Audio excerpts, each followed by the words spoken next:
What is up, everyone? Thank you for joining this episode of Dream Big Daily. Dream Big Daily is a podcast in which we extract stories from the best dreamers, doers, and achievers out in the world, people forging their own path in their own way, in their own worlds, in this world. So on this episode, we have Yuri Kruman joining us, someone who is a board member, startup advisor, consultant, speaker, HR specialist, and most importantly, that should be brought up now, an author.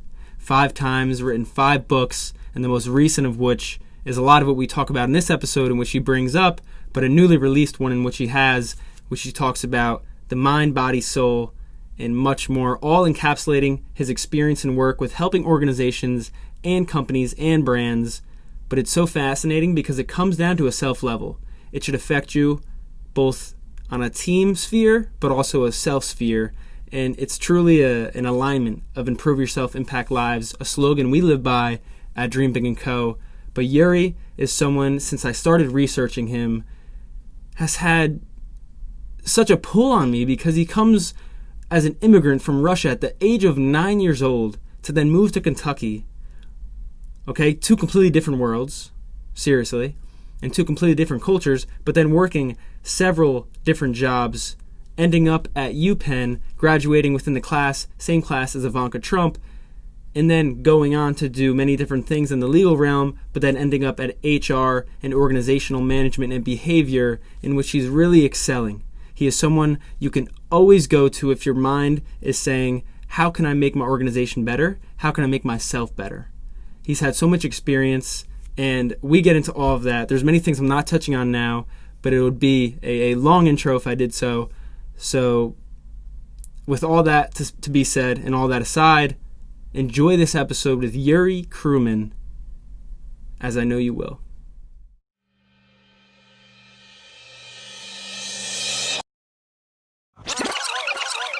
I have a dream. It's one small step for man. I am the greatest. You want something, go get it. Period. Thank you, Yuri, for coming on. There's a multifaceted man, and from board member to startup advisor, speaker, author, Forbes coaches council member, and you're a contributor for Forbes and Entrepreneur too. But at the helm of it, you're the founder and you're the principal of Master the Talk, which is all about HR and organizational behavior and structure. But yeah, I think the one place I would love to start, because I found it so interesting, like this is very, very congruent. You wanted to become a firefighter when you were young, and now you're putting out fires in different ways. I would love for you to connect those dots and talk a little more about that, because it's really is fascinating. Great question. This is totally serendipitous, but cheers. Exactly. Okay, all jokes aside. So when I was a kid, apparently, I wanted to be a firefighter, and I guess that was deemed cool back then in Soviet Russia. Go figure. That's what my mom says. But yeah, basically after going through immigration, I grew up in Kentucky after Moscow. And, being a kid of a single parent and constantly having to put out fires because my mom is not the most political animal, and being a woman in science, an immigrant and all that stuff, like she went through a lot of, frankly, sexism. She went through a lot of, not great stuff. And okay, who's there to like deal with that? Well, that was me. So I kind of had to become a psychologist. That's probably my personality anyway. My whole life, people kind of like stop me in the street and like tell me their life story. I'm like, what does it say? Tell me your life story. Like, what? Okay, they just do it. So it must be the, I don't know, open face, big eyes. I have no idea. So I had to do that. And over time, I just kind of like see people just consistently come to me and they tell me their stuff. They open up like, okay, I guess something about me is, conditioning them to do that. Yeah. But over time, it's because I'm interested in people. I've always been fascinated by different cultures, languages. I mean, being an immigrant, you obviously kind of like have to absorb, drinking from a fire hose, but you have to make it look elegant, like it's the natural thing.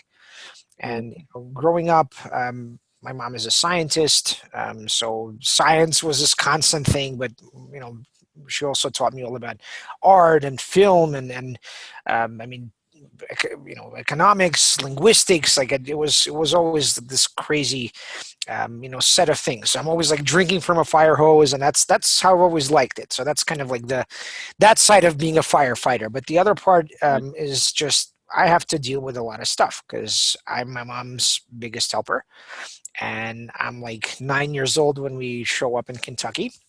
We have to buy a car because we look like these, idiots walking in the street in the winter. Everyone's like, look at those guys. We got to buy a car. When I was 15, I'm like, Mom, okay, like American dream. Hello, we got to buy a house. Hey, we don't know what's going to happen tomorrow. It's always the same thing. Like, we don't know what's going to happen tomorrow. Like, let's buy the damn house anyway. We got to be real Americans. So like I convinced my mom, we got a house, and okay. And so we went through college. College was also like, wow, the whole world is open to me now. I don't have to be an MD PhD. And again, learning a lot of different things, always this kind of like just absorbing. Lifelong learner. Yeah, that's one thing. This does eventually get into firefighting, believe it or not. So you kind of like leave college, you leave the safety of I can just do whatever I want and more or less like, get decent grades and that's fine. All the way to, oh crap, real world. I got to pay the bills. I got to pay my debts. I got to, make money. I live in New York. By the way, grad school sucks because I'm in neuroscience grad school at this point. I love neuroscience, but just kind of like being in that program, it's not good alignment. I love my finger being in 10 different soups at the same time, and that's like you're like this with blinders. Like, I did see you have a ton of publications from research. I guess you did with your theses or whatever. I like the joke thesis, but yes. Yeah, I was going to correct myself, exactly. Right. Yeah, I did. I was I guess a co-author on several papers with my mom and with other people. But yeah, I mean, I wasn't cut out for science. Unlike my mom, that's not my personality. I can't really just enmesh myself in something very narrow for long periods of time. I really always love to connect the different layers and the personalities, and that's I is who I is, right? So again, I have to leave grad school. They're like, look, you're not a good fit here. See you later. Like, crap, what do I do now? I have to make a living. So I had a sales job for 3 weeks. I worked as a paralegal and wow, law, la, la, la, la. So I'm starting to get a taste of real life, and it sucks, right? Because nobody's paying you to twiddle your thumbs, and you got to actually scramble to figure out how the hell to tell your story to get hired and like make a living and stuff. And then I did law school. Law school was again this kind of like la la la la. I'm just sort of like here for 3 years, and it's a guarantee I'm going to make 160K out of law school because like everyone does that, right?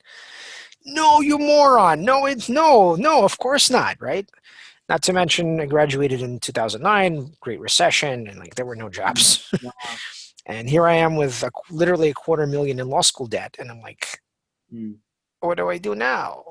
Like, how do I pay this? Like just on top of reality, you have then this burden as well, which people are experiencing now in their own way. So I couldn't imagine for you. Mm-hmm. Yeah. So it's a kind of thing where, imagine that you're going through life and you're starting to catch fire and you have no freaking clue. You're just like, yeah, awesome, blue sky, it's sunny outside. And you're burning. Like you don't know what's going on, and it's getting worse and it's getting worse. And everywhere you go, you catch other things on fire. And over time, it's like, okay, I have to scramble. Like I have to do something. So, I get a job as a paralegal. I'm working with some doctor in Midtown who's, I don't know, preemptively suing health insurance companies. Like I had to figure out, again, I never practiced law, anything like that, but I had to figure out how to help them to fight those guys, and he actually somehow won. Despite facing all these big law firms, whatever. Like, interesting. But again, big gaps between that and getting into a hedge fund as like a legal associate. And I'm working there, kind of like, wow, interesting, hedge fund. And again, I get paid something and then crash. Like I'm unemployed. And at this time, I got married right around this time, and what the hell is this? How am I going to make a living and support a family? And God bless my wife. That's all I have to say. The rest is commentary. She's had to put up with a lot of fires and a lot of, very bad firefighting for the most part until finally I figured it out. Oh, you always need a good partner when going through like stuff like that. I think any great like executive or CEO always has a good partner beside them. So yeah. That's the single, you've heard this before, you're going to hear it again. It's the single most important decision you're going to make in your life, period. So take time making it too. Yeah. Take time, but I would be disingenuous if I said that, I analyzed it and I ran the report. What the hell? No, of course not. You have to realize that, in Judaism, we see marriage as kind of like the splitting of the Red Sea. It's that miraculous, and it's that improbable. Right? So on some level, you do have to have faith. Yeah, you have to, of course, do some due diligence. Like, is this person, sane? Can they solve problems? Can you get along in a crisis? Right? Nobody. Like, I would say that clearly not everybody gets that chance, that opportunity. And it's not like, you live for 5 years together and you know everything about each other. No, you don't, because marriage, something does change. Yeah. But the point is, you have to be able to solve problems and carry out missions together effectively. That's the only way. Otherwise, it doesn't matter. Yeah, and to that point, I find it so cool, that theme or meta theme of you being able to put out fires and just being able to deal with problems well and build systems around them. It's like, if you're able to do that with a business, you can do it with relationships. So it's just like getting that model right. So the one thing I was going to ask you is, where have you seen a disconnect within companies you've consulted for or advised? Because I know the one thing I was going to bring up, which you do such a great job of, and why you're very much into storytelling and story, is there's like this 5 steps into companies running well, Facebook, Google, all of them. And it's, values first, impact and vision is next, mission and innovations third, financial growth, and then leadership's focus on maximizing human potential. So where have you seen, because you've worked with so many companies, where's the disconnect for most, or like their pitfalls and their blind spots that they don't iron out all the time? This could be a whole master course, but let's not do that. I would say that, from my perspective, and again, I don't so much deal with, let's say, financial things or innovation things. For large companies, the things are too big and too disjointed for all these things to be that closely related. But my focus being humans, I would say that it's helping in just the most fundamental sense, helping humans to be the best version of themselves as professionals and as humans. I'll tell you why. Even the best companies to work for, you have your Facebook, Google, Salesforce, Cisco, you name it. They're very big. So the first question is scale. If you're going to have great HR, you need to make sure that the HR people don't only know HR. HR is very, I'm sorry to say this, but it's true. The reputation that HR has as kind of backwards and very conservative and very focused on legal and compliance, it's often sadly deserved. In the best companies where you have, you might have, let's say, top MBAs ending up in HR. That's more of a recent trend, the last maybe 3-5 years. You're starting to see more of, so let's say, you're coming from consulting, you have an MBA, so you're going to see a lot more of those top tier talent working for a Facebook or Google, and you have to be able to speak with them on their level. And you can't just, throw ye old HR with this kind of backwards and very maybe simplistic approach at that talent. They're not going to respond to it. They're going to leave, right? So they not only need development, they expect it. They know that, hey, I can be anywhere else, and someone has this great, development program. They get fantastic training, they get coaching, they get a constant barrage of ways to improve themselves, to see the world in a more sort of holistic way, not to mention skill building and experience and all that stuff. So what most companies get, let's say, what they get wrong is that they throw money at the problem. Let's get you more software. Let's get you on a new platform. And it's really coming down to a one-on-one conversation. Believe it or not, I've seen this time and time again with hundreds, even thousands of people. The single best thing you can do is, instead of throwing more platforms, instead of digital transformation, let's throw some buzzwords and all that stuff. Sit down with the person, have a human conversation. Hey, it's been a really freaking hard time. Everybody's dealing with sitting behind a screen and looking nice and happy, right? But there are 3 kids jumping on their head. Somebody's sick. Somebody has a Zoom school day today. I have to think about parents taking care of them. Like, shit is real. Yeah. Right? Yeah. And we're all in the same boat. It's not like I don't know, wealth or status or your title somehow insulates you from that. But like, be human. Just go to the same level as whoever you're talking to and just get them to talk. Is it usually the executives that would do that discussion, or even just someone in HR? What do you think? The issue, I'll tell you, right? So you have to, if you want to visualize an organization in a little bit different way than usual, here's how I would recommend it. So yeah, you have all the verticals, all the departments, HR, IT, sales, marketing, operations, blah, blah, blah. But think about each relationship, right? So you have a manager to analyst relationship. You have a manager to director to executive, right? Each level has a very different set of incentives for doing their job, right? If you're an analyst, the way for you to distinguish yourself is take initiative. It's almost like any initiative. Don't just focus on your narrow function, but think about ways to work better with others. So maybe it's, collaborate on Slack, or think about, what are our current processes and how can we improve them? Our yield by 20%. Wow, you took initiative. Congrats. Here's a bonus, or you're going to be an associate in 6 months. Okay. If you're an executive up top, your incentives are to take bigger risks because you're in a position to do so, and you bloody well have to justify your fat paycheck by doing something that's a little bit different. So that might mean a key hire. That might mean digital transformation. It might mean some kind of other change management initiative.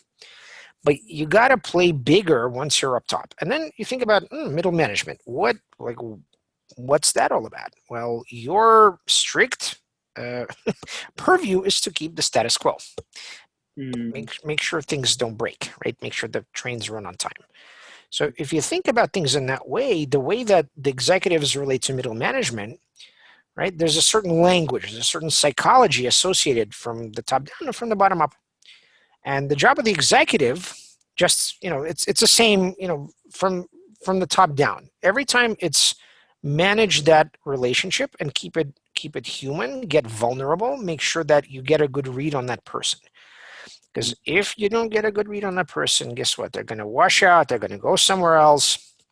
Done. So the point of the person up top is to manage their relationship, but not manage it in some superficial, stupid way, in a human way. That's how you get the best out of people. Now, when you're managing up, you have to think about the language of that person up there. So if you're the analyst and you're talking to middle management, make sure that you give them a sense, you make the trains run on time. Like you're not rocking the boat. You're not trying to overhaul everything because they're gonna ship you out. Right? And if you're middle management talking up to the executives, show them that, I'm innovative. Yeah, I'm not just keeping the status quo. I'm thinking about best practices and all this cool stuff. So you have to think about the relationship between two people and how to make it work all around. Yeah, that it's like you always have to be you embody that, like the learner's mindset. Everyone in the organization has to develop themselves all the time in order for the company to grow. And then I thought of what you said with CEOs are oftentimes like the head of HR in a way too. Like they are the relationship person of the company, which is like, I'm so happy to see you teaching that to organizations and business hopefully shifting from profit to then purpose instead with it from generation to generation.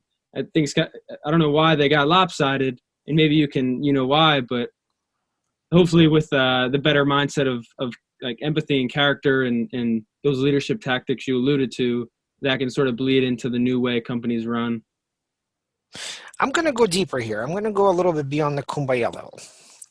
I'll tell you what's going on. So one of the shifts in, let's say, the last 30, 40 years has been a shift toward the shareholder mentality. Like I serve shareholders, right? Which means that it's all about quarterly profits. It's about basically make as much sausage as you can in the shortest period of time. Okay. And the trouble with, let's say, I mean, this is more with public companies, obviously, because shareholders. Private companies, your startups, et cetera. So that's more like VC, right? That's going to be like everyone wants the big hit, the 1 in 30. That's going to be a unicorn plus. Mm-hmm. Now it's not as clear whether it's smart to go public or not. We don't know if it's a W-shaped recovery or whatever. So, the thinking around startups is, again, maybe you saw this by Alex Karp, the head of Palantir, that just went public, right? He talks about this premise of Silicon Valley monoculture, right? Everyone is like really drinking Kool-Aid and, retreat and like all that kind of stuff. The problem is that a lot of problems are subsumed under growth. So growth means get me bodies and seats in HR parlance, right? Or, make it happen. I don't care how. I don't care if you have to run roughshod over, our company values and our mission and all that stuff. Like just get it done. That's the ethos. So, over time we see the abuses that come out of that. You have your Uber, or you have your frat bro run companies that run into problems. And then you have the legal backlash, and then you have the social unrest on top of it. So now, nominally, yes, there is much more of this conversation. Let's start with conversation about diversity, inclusion, and the mindset is still. If I'm an entrepreneur, I'm caught in that storm. I got to throw money at it, like quench the fire. So what do? The problem is that, you give lip service or you send out some kind of company statement. And for the most part, it's tone deaf because usually you're a frat bro running the, cool startup that has raised hundreds of millions of dollars. So again, you got to just squelch the fire. And now it's like, well, Google is facing backlash, right? You got Facebook, you got all kinds of other companies that like people are fed up with this. I don't want you talking out of two sides of your mouth. Here you're saying, diversity and inclusion, and here you're giving millions of dollars to sexual harassers that are leaving your company. Not working. Right? So where does the rubber meet the road? This is where I'm getting to. Yeah, actions meeting values. Yeah. That's one. What I mean is, actually, I'm working on some content around this with a partnership. So think about it like this. Diversity and inclusion, we know that, again, there are plenty of studies to back this up, that it's good for business. However, when you are in that VC mindset and I'm a frat bro and I have to, squelch the fire. So I'll throw some money at it. I'm going to hire someone who's a D&I director. And that person comes in, it's usually, a person of color. And they're like, okay, they're hopeful. Like, I mean, you can't be too cynical when you go into that situation. But then they realize, okay, the budget is damn near non-existent, or, like the demographics of the company are really skewed. Like people are not even aware of what the problem is. And, let's say the employee resource groups, they may not even exist, or they may not have any budget or purview. This is a problem, right? So again, you threw some money at hiring someone, but you give them zero resources to actually do something meaningful and long lasting. Yeah. Right? So where does the rubber meet the road? A lot of those same companies, frankly, I'm just speaking very harshly, but this is the truth. A lot of those companies don't really feel the pain from lack of diversity and inclusion, if you know what I'm saying. Mm. Okay, so the trouble is that they don't understand the business value of bringing in people that don't look like them or sound like them. And that's the first problem. The real change will not come until those in charge understand the business case for diversity and inclusion being the key Yeah, it piece. shifts their perspective on how they see it. Yeah. Okay. So you have to, as wonderful as it is to chant kumbaya, and we know from real studies that, yeah, I mean, it does make a much better impact on business. But in order to kind of like see that over the course of 3 to 5, never mind 10 years, you have to get over that shareholder mentality, over that, like, I got to have an exit so I can stop working 100-hour weeks and I can see my wife and kids. Do you know of there's a great article, I'll put it in the description maybe. I'll definitely be able to find it. But the CEO of Microsoft Now, I don't know, I can't pronounce his full name, but he basically, Satya Nadella, yeah. Mm-hmm. yeah, he did a thing where he took long-term growth in mind over short-term profit and switched them from like a hardware company to a software and cloud company. I thought it was really interesting, that one article. So I'll put it in the description. But do you know of that? I mean, I know there's a long-term shift, and I think it's been nothing short of a miraculous transformation in some ways from Microsoft. I remember, I have some friends that work there. I remember having conversations that were like, man, this place is really, it's rigid. It's like how can you change this? And they left. To now, it's a totally different just culture, the way they approach people. Yeah. Yeah, so I think that's like the archetypal, like, good case study if someone were to think about it in a modern way. But yeah, I think the one thing I was thinking of when you were saying such great things on the point of the question I asked was, it's more important of how you grow than how much you grow. So it's like they say how you make your money is more important than how much you make. So I think of that, and the hope the shift comes. If it doesn't, then people are going to be exposed, because I think a lot of the millennial and Gen Z are more sensitive to what's going on and more self-aware in a way. Maybe that's due to more access to information at their fingertips, but I think that awareness is key, and something you always talk about in past interviews or articles you've written is like that self-awareness is really a key pillar for anything you do, entrepreneurial or not. This is actually a great segue into my book that's coming out. There's a reason I bring it up, not just out of vanity. I didn't even know you had another one coming. That'll be your 5th one now. Yeah, I guess so. Wow. Yeah. Okay. So just some background. It's called Be Your Own Commander-in-Chief. So yes, it's not about politics. It has nothing to do with elections or erections or any of that stuff. It's pure self-empowerment by looking at 4 conversations. Everything that I do looks through 2 lenses, language and psychology, okay, which are really mirrors of each other. So 4 conversations. One is about your body, meaning your health, your nutrition, and feedback from your body, right? You're not training to be an endurance athlete.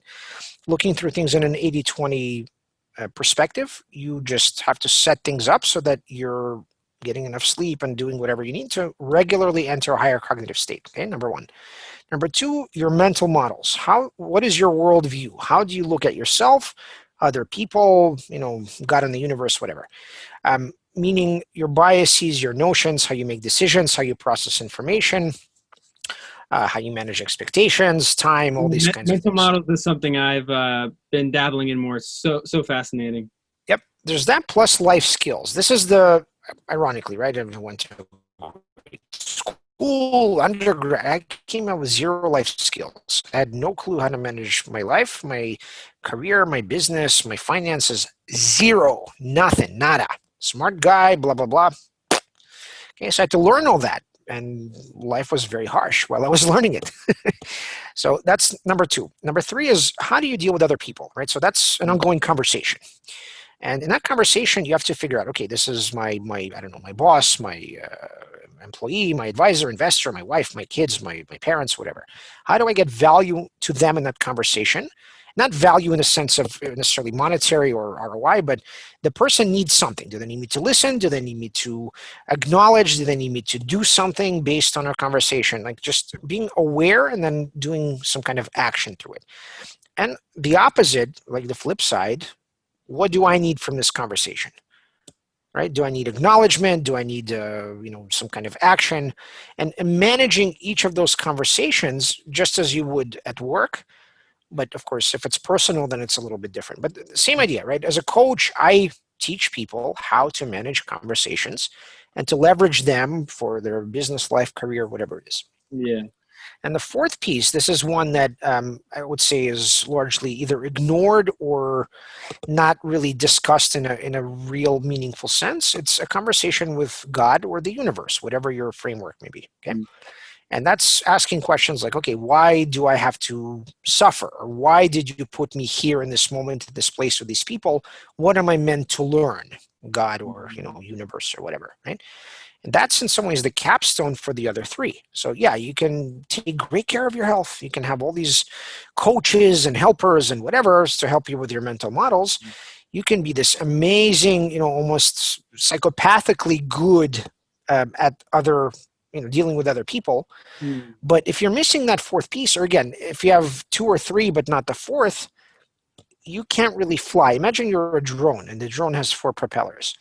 When you all 4 work very, very well in a concerted manner, meaning you have a little, control, the thing can fly up 30,000 feet and you can see the whole landscape of your existence, right? Or if, again, you don't have one of them, you can't really fly far. You can't zoom in down on any one of them at any given time. You can't go left or right. So all 4 really have to function, not just, they're all working, but in concert. Yeah. There has to be some kind of operating system. Really what this book is a philosophy, right? So using language and psychology to understand yourself and to set up your life in a way that gets you closer to, let's say, serving the people that you're meant to serve, to have the greatest positive impact on them that you're meant to have over a lifetime. That's like a mind, body, soul, but just a very practical, unique framework. And it's so amazing that it's coming from your lens, because you studied neuroscience, psychology, legal law at one point, and then obviously organizations. So you had like the full gamut of the internal. Yep. And obviously the makeup of how the world works, and then also how people work within that makeup. So that is, that's fascinating. And then within the book, you dissect like how to do those things and best practices. Okay. Yeah, so the way the book works, each chapter is first my story, what I went through, usually how I completely screwed things up in every possible way. Then what I learned, meaning in an outline fashion, these are the bullet points, then an example of each or a resource. And then, it's highly practical. If it's not practical, it's useless. Yeah, I mean, sob story, blah, blah, blah. But over the course of the book, again, some people will already know all about time management and productivity. Somebody else will know all about, how to win a negotiation. Great, no problem. My point is not to be necessarily the most thorough in each one of them. It's to create the entire map. So, the reader will be aware of, wow, there are all these other, continents or places. And now I know how to build the bridges or where to send the boats, right? So you're looking at a much fuller map at a time. Again, it's that drone going all the way up. So that's what the book is. It's a philosophy. It's a way to connect all 4 of them and a system for checking in on each of them regularly throughout the day, week, month, and year. I see. But the goal, I just want to kind of give the biggest biggest perspective here. So as someone who deals with organizations, I've noticed, and again, it's not rocket science, universities don't teach this stuff. Schools, high schools, secondary education, nothing. Governments don't subsidize it, right? So you pretty much have to be thrown to the wolves as a young adult and learn this stuff. And most people are lost. They're screwed. They get in debt. They can't manage their life, and they get in big trouble. So what I'm saying is, as let's say as an HR department, as an organization, you have no choice. You're competing for top talent. The top talent can go anywhere to a top company and get that kind of training, maybe at least in bits and pieces. But as an organization, if you want to keep someone, which is the key, the person is going to give their best work between 2 and 3 years into the company. Okay. So in order for you to keep them that long or even longer, you have to give them the ability to live their best life. They can't live their best life if they have no clue how to manage money, time, expectations. Yeah. So what I'm doing is I'm saying, look, as the head of HR, I want every single employee in every single company to have this resource, which I didn't have. I effed things up royally, and I had horrible stress and God knows what, right, in order to be able to write this. But that's my goal. My goal is to affect people through that umbrella, because I don't see it happening anywhere else, and nobody's talking about the whole picture. Absolutely. That's my vision. That's what I want to accomplish with this book and just in general. That's I've never had a podcast episode that stacked so many of what I wanted to say in an already answered format, because I was going to ask, a bigger dream that you had, which would be that. I was going to say, the slogan we abide by with Dream Big & Co. is improve yourself to impact lives. It starts with the personal development outward, internal, external. But yeah, it's so nice because for you, as I dove into your work before, you were super vulnerable about and open with the failures you've had, which is very different and should be highlighted, because sometimes it's judged in society. And even like at times, if you were slightly depressed, like we're all depressed in our own way at some point in life to then make us happy. We're happy because we were once depressed. So it's nice to see that you have all that have come together to put this book out into the world to actualize everything you've been through, which, well, when is that coming out? Because we'll make sure to put everything in the show notes and description and et cetera. Thank you. It's coming out in mid-January. Okay, perfect. Awesome. So everyone's going to be ready to go in 2021, hopefully permitting. Anything but this. Anything but this. Yeah, exactly. But look, I mean, I just, if I may leave the listeners with any wisdom, aside from kind of like one of my credos is, if you don't ask, the answer is always no. I would just say, look, you have to realize that before social media, before smartphones, before all that stuff, back in the Middle Ages, no, I mean like 20 years ago, right, when I was in college, life ironically was much freer, because you're not running around and checking everyone's left and right, what are they doing, how. It's like, just get their story. Just it's interesting in a human way. You don't have to reduce a person to their social media presence or to their LinkedIn profile. It's like, there's something to be said for, we used to share our failures. I don't know, maybe just me. Maybe I'm just a weirdo, the one weirdo in a million who tells a sob story. But like, I feel it's integral. It's first of all, it's disingenuous for any person who's seen whatever smidgen of success. Whatever I've seen is tiny. Mm-hmm. If you tell a story that like, oh, I'm a self-made man, or I did it all by myself, and no, man on the hill. Come on, that's garbage. It's bullshit. Yeah. It's disingenuous to teach people that that's how you got there, whether it's Trump or it's anybody, right? Look, Tim Ferriss, obviously he's very successful, right? But he just came out with this, hey, I was abused as a kid. Really, not the first thing was like, I was depressed. I had clinical depression and this and that. That already takes some cojones, right? But now, like, look what's coming out of the woodwork. Everyone has been through hell. And we're just now starting to grapple with this because it's a recession. No, this has always been the case.